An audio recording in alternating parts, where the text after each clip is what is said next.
Hi, I'm Amir Hossein Mirzabozorg, and in this video I want to talk about fitness for service, J-integral, and SIF calculation via Abaqus based on API 579 Part 1.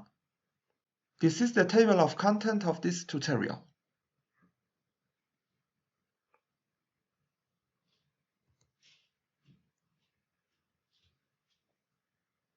How to ask your video-related questions. Don't hesitate to ask any questions you might have about the explanations presented in this video using the comments below. We will try to answer all questions regarding the video details in the comments below. New Abaqus users who want to develop their modeling skills faster in their projects can request user-oriented online and offline services. Subsequently, we offer a step-by-step guidance, tutoring, and consultancy regarding their problems. The online service includes online sessions, and the offline service includes creating special tutorials. In addition, a combination of the two can be requested. 50% discount codes are announced on our Abaqus Telegram channel and official LinkedIn page. Their links are provided in the description below the tutorial. Before watching this tutorial, I suggest you to watch this tutorial from our YouTube channel and then go back and watch the FFS tutorial. Fitness for service or FFS assessment procedures for evaluating crack-like flows in components are covered in Chapter 9 of the API 579 standard. Crack-like flows are planar flows that are predominantly characterized by a length and depth, with a sharp root radius. Crack-like flows may either be surface breaking, embedded, or through wall. Examples of crack-like flows include planar cracks, lack of fusion, and lack of penetration in welds, sharp groove-like localized corrosion, and branch-type cracks associated with environmental cracking. This tutorial explains Level 3 assessment procedures which provide an option to incorporate a crack-like flow directly into a stress analysis. Guidelines for performing a stress analysis using the finite element method where the crack is incorporated into the model are provided. Now I want to introduce you the reference articles of this tutorial. This is the reference paper including the problem which is similar to the problem investigated in this tutorial, and this is the reference standard which is API 579, and as mentioned before, the chapter 9 of this standard is related to the analysis of cracks and crack-like flows. Also, Annex 9 of this chapter is about a stress analysis for crack-like flows using finite element method. According to the API 579, we have two types of cracks, growing cracks and non-growing cracks. And in the Abaqus documentation, the non-growing cracks are called stationary cracks. If you want to calculate J-integral and stress intensity factors via Abaqus, you must define stationary cracks. Abaqus Standard Solver offers two different ways to calculate the J-integral and SIF. The first method is based on conventional finite element method, which typically requires you to conform the mesh to the cracked geometry to explicitly define the crack front and to specify the virtual crack extension direction. Detailed forecast meshes are generally required, and obtaining accurate contour integral results for a crack in a three-dimensional curved surface can be quite cumbersome. The second method is based on extended finite element method, which does not require the mesh to match the crack geometry. The presence of a crack is ensured by the special enriched functions in conjunction with additional degrees of freedom. This approach also removes the requirement for explicitly defining the crack front or specifying the virtual crack extension direction when evaluating the contour integral. The data required for the contour integral are determined automatically based on the level set sign distance functions at the nodes in an element. Now I want to talk about a spiderweb mesh pattern which must be used with contour integral method and is complex to be implemented. The suggested but not mandatory mesh design for the crack tip region is a focused spiderweb mesh that has elements concentrated at the crack tip. This is the most efficient way to structure the mesh for defining successive contour integral domains. In some commercial finite element analysis programs like Abaqus, this type of construction is essentially required for defining unique domains for all requested contours. This mesh design is not necessarily required for crack tip opening displacement analysis, though it often is efficient to use such an approach, and this design also allows possible simultaneous determination of the J integral. The treatment of the first ring of elements within the spiderweb mesh is the subject of the next section. Here we have two pictures of the API standard, and this picture is the front view of the 3D mesh, which includes a spiderweb mesh pattern. Here you can see the spiderweb mesh pattern, and it is swept along the crack front, and the gray region is the crack surface. And as you can see here, we have an elliptical crack. In each problem, the spiderweb mesh pattern has several geometrical characteristics, including the radius of each contour and also the number of elements along the crack front and the number of elements in the circumferential direction. All of these parameters affect the accuracy of the simulation and the calculation of J integral and stress intensity factors. Now I want to talk about the problem description. Here we have a pressure vessel, and I have only modeled the cylindrical part of it in the 3D domain. And in this problem, the main load is the internal pressure, which is equal to 74 bars, and in this picture the unit of length is millimeter. In the reference paper, external semi-elliptical cracks are modeled and 6 cases are investigated. Some of the cases include axial cracks, and some of the others include circumferential cracks. Here we have a schematic picture of the circumferential crack, and here we have a schematic picture of the axial crack. But as the internal cracks are more critical and more likely to happen, in this tutorial, an axial internal crack with A equal to 2 mm and C equal to 8 mm is investigated using contour integral and XFEM. So the problem of this tutorial is similar to the second case. And when C is equal to 8, then 2C is equal to 16 mm. So this length is 16 mm and this length is 2 mm. Here we have the mechanical characteristics of the material. If you want to calculate stress intensity factors via Abaqus, you must only define the elastic properties.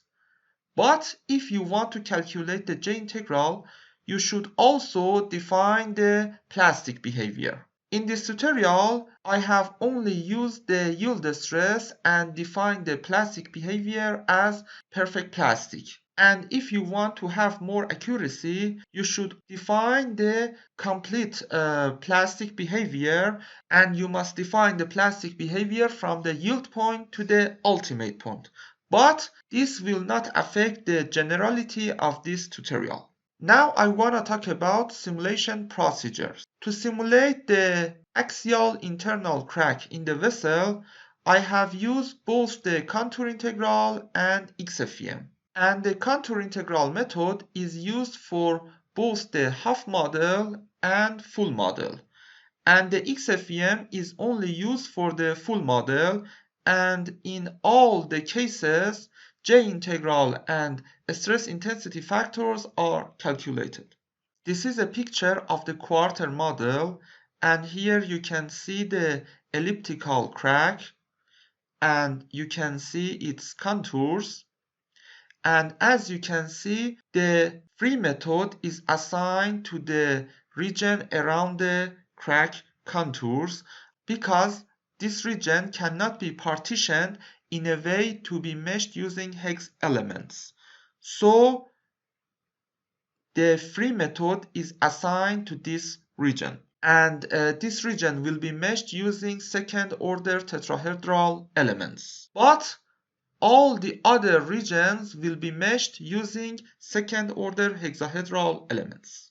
And to implement the desired mesh patterns, some of the regions will be meshed using sweep technique and some of the other will be meshed using a structure technique. In this picture you can see the crack front, and the first contour region is meshed using wedge elements, and the other contour regions are meshed using hexahedral elements. And the surrounding region is meshed using tetrahedral elements, and all the other regions, which include the far fields, are meshed using hexahedral elements. The mesh of the full model is illustrated here, and this is the starting point of the crack and this is the ending point of the crack. And you can see that also in this case the spiderweb mesh pattern is implemented, and around the crack we have tetrahedral elements, and in all the other regions we have hexahedral elements using the structure method. Also in this case, to have an accurate simulation, second order elements are used in all the regions. Here we have the model simulated using extended finite element method, and this is the crack. And as you can see, I have modeled the full crack, I mean the full elliptical crack, but I have only embedded half of it into the pressure vessel, and the other half is out of the pressure vessel because I want to model a semi-elliptical crack. Now I want to discuss the results. Here you can see the Mises stress contour around the crack tip using extended finite element method. And this is the starting point of the crack, and this is the ending point of the crack. And as you can see in these regions, we have a stress concentration, and in the middle, which is the opening of crack, you can see that the stress is decreased. Now I go to Abaqus to show some of the models and their results. Here we have the quarter model analyzed using contour integral method, and this is the mesh of the crack. Here in the first contour we have wedge elements, and in the other contours we have hexahedral elements, then we have tetrahedral elements, then we have hexahedral elements. And in all of the regions we have second order elements.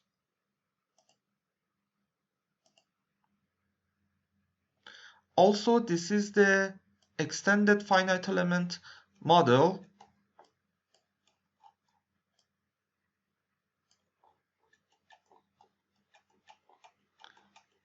Here we have the elliptical model, and as you can see, half of it is embedded in the geometry.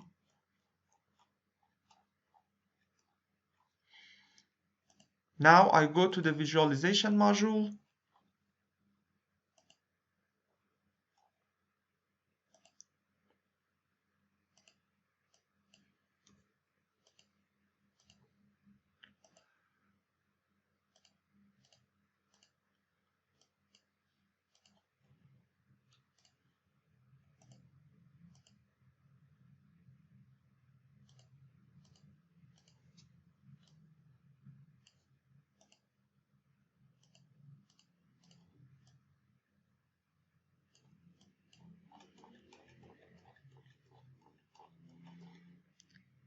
This is the crack, stress concentration regions.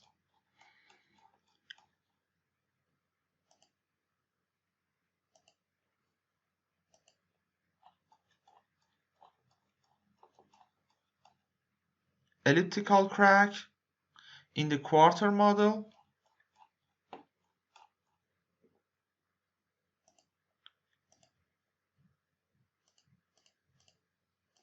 And here we have the calculated J integrals.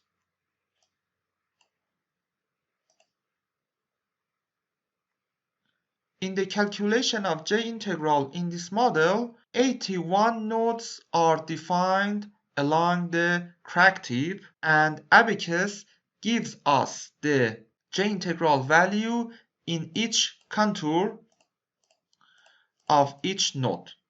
As I have defined 5 contours, we have the result of each contour for each node along the crack tip. When you define a stationary crack in Abaqus and conduct the simulation, Abaqus gives you the coordinates of all the nodes along the crack tip. And here I have extracted them from the result file, and as you can see along the crack tip in the full model we have 161 nodes, and in the quarter model we have 81 nodes along the crack front. And as you can see, the difference of the y coordinate of this node and this node is 2, and the difference of the z coordinate of this node and this node is 16, which is exactly the same as what we have defined and what I have explained previously. Here is the comparison of the J integral calculated via contour integral method in the quarter and full models. The blue curve is related to the quarter model and the orange curve is related to the full model, and as you can see the results are totally the same. Here we have the J integral relative difference between quarter and full models calculated via contour integral method. And as you can see, the maximum value of relative difference is happened in the starting or ending point of the crack, which is exactly according to the Abaqus documentation.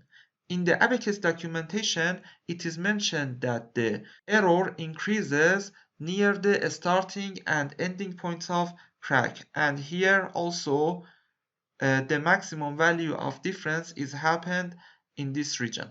Now I want to talk about the purchase of the complete package. The complete package includes CAE, JNL, and IMP files and reference articles, step-by-step tutorials about creating the models including detailed explanations, and the package specifications and payment details are provided in the video description. 50% discount codes are announced on our Abaqus Telegram channel and official LinkedIn page. Their links are provided in the description below the tutorial. The comprehensive package of this tutorial includes 5 chapters. The first chapter explains how to define mesh transitions, including several techniques. All the explained techniques can be used for every kind of geometry and every kind of finite element model. The second chapter explains stress intensity factor and J-integral calculation for pressure vessel in half and full models via contour integral method. The third chapter explains stress intensity factor and J-integral calculation for pressure vessel via XFEM. And the fourth chapter includes the summary and important technical points of Annex 9G of the API 579 standard. And the fifth chapter includes summary of technical points of Abaqus documentation related to Annex 9G. All of these explanations can be used for every kind of problem and every kind of equipment. And pressure vessel is only a common example between the industries, and explaining on the pressure vessel does not affect the generality of this tutorial and these explanations. Now I want to talk about what you will earn or gain from the step-by-step tutorials included in the premium package. You will learn how to calculate J-integral and SIF via XFEM, how to calculate J-integral and SIF via contour integral method, how to define focused spiderweb mesh pattern in the cylindrical geometries, and the same techniques can be applied to the rectangular geometries. And you will learn how to investigate the results of the J-integral and SIF calculations. And you will learn how to implement complex and innovative mesh patterns and create mesh transitions to generate efficient and sufficient number of elements. Finally, you will be able to conduct Level 3 assessment based on API 579 for crack-like flows for industrial and research projects. And as mentioned before, all the explanations are completely general, and you can apply them for every kind of equipment or every kind of specimen. About the FEA consultancy service, you can contact us using Telegram or WhatsApp, or you can send email to us. Basically, we can have one-on-one tutoring, and we can make special tutorials to your order, and we can conduct high-quality simulations for your thesis exercises and industrial projects, and we offer support in writing the modeling and result discussion part of your thesis, and we have consulting services for MSc PhD positions or job interviews, and finally we can help you to prepare the presentation of your simulation works or create your own portfolio. Now I want to suggest you several related videos of our YouTube channel. Thank you so much for watching this video. Have a good time. Goodbye.